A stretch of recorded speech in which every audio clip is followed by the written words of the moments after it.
100 square meter lot area na may 3 bedrooms and 2 toilet and bathrooms. Panoorin nyo hanggang dulo para malaman nyo kung magkano nga bang nagastos sa bahay na ito. Unang-una na dyan mga kabahay, syempre ang kanilang garahe na kasyang-kasya naman ang isang sasakyan.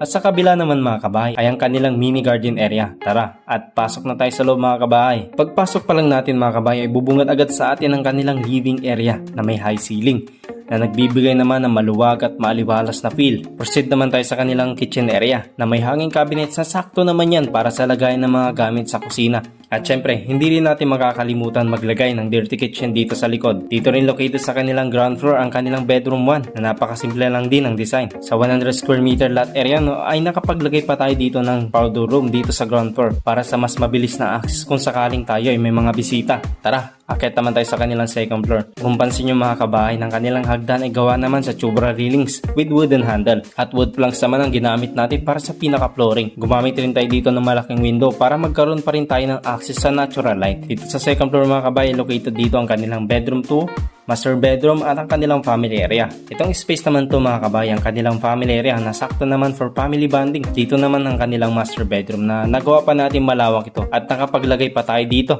ng walk-in closet na konektado sa kanyang toilet and bathroom. At ang maganda pa rito mga kabahay ay may sarili itong balcony na magandang place naman para sa relaxation. At ang nagastos mga kabahay ay below 6 million pesos lamang. Maraming salamat ulit sa pagsama mga kabahay at kita-kits ulit tayo sa mga susunod pa nating house tour.